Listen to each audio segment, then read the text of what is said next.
Assalamualaikum warahmatullahi wabarakatuh. Selamat datang di channel Mutiara Quran, tempat kita mengupas kisah-kisah agung Syekh Abdul Qadir Jailani. Mari kita renungkan dan ambil hikmah dari kisah hidup beliau, yang penuh cahaya petunjuk.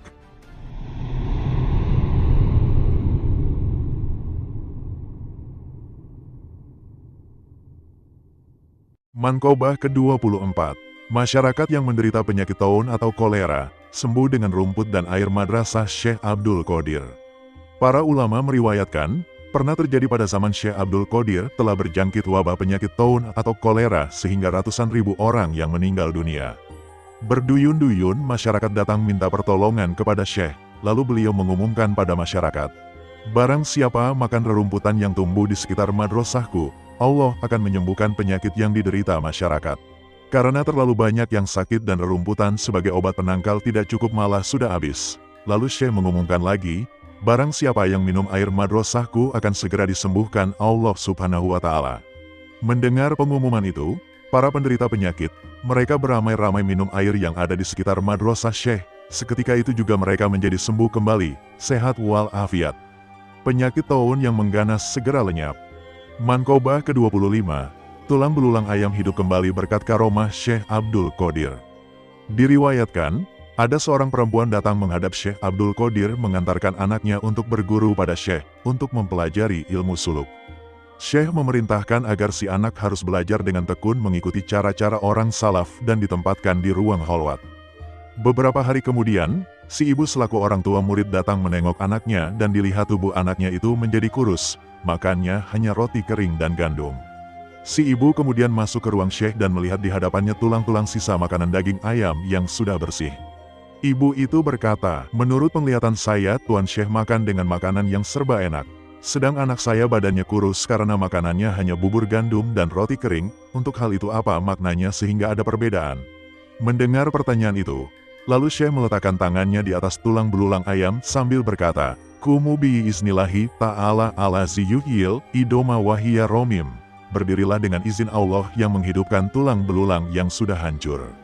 Lalu berdiri tulang belulang menjadi ayam kembali sambil berkokok, "La ilaha illallah, Muhammadur Rasulullah, Asy'ahu Abdul Qadiri waliyullahi."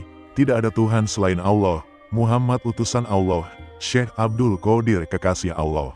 Syekh berkata pula kepada orang tua anak itu, "Kalau anakmu dapat berbuat seperti ini, maka ia boleh makan seenaknya asal yang halal."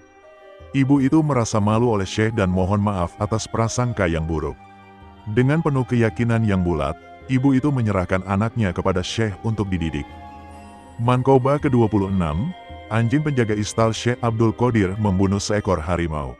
Diriwayatkan, bahwa Syekh Ahmad Zandah bila berkunjung bersilaturahmi kepada para waliullah, ia selalu menunggang seekor harimau, dan bagi pribumi yang dikunjunginya harus menyediakan seekor sapi untuk pangan harimaunya.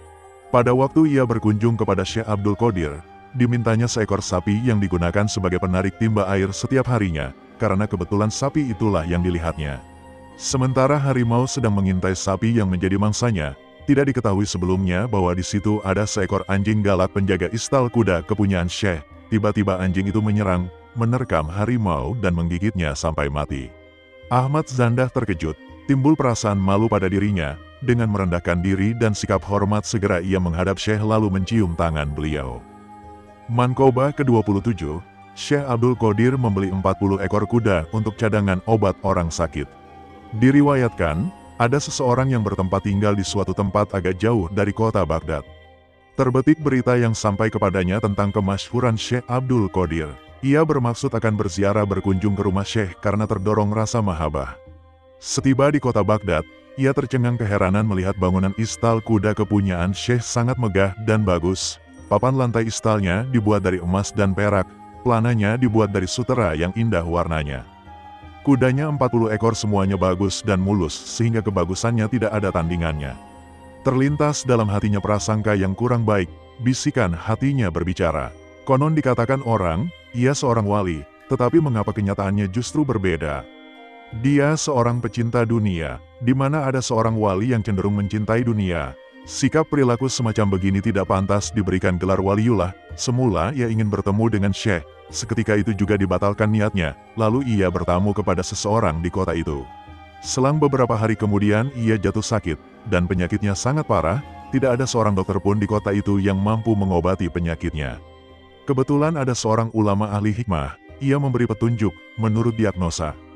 Penyakitnya itu sangat canggih, sulit untuk bisa sembuh, kecuali kalau diobati dengan terapi hati kuda sebanyak 40 hati kuda, baru bisa sembuh, dengan syarat kudanya harus memiliki sifat dan bentuk khas. Di antara mereka ada yang memperhatikan dan menyarankan agar segera menghubungi Syekh karena beliaulah yang mempunyai 40 ekor kuda yang mempunyai sifat khas. Mintalah kepada beliau bantuannya. Beliau seorang yang dermawan dan sukarela mengabulkan permintaan mereka.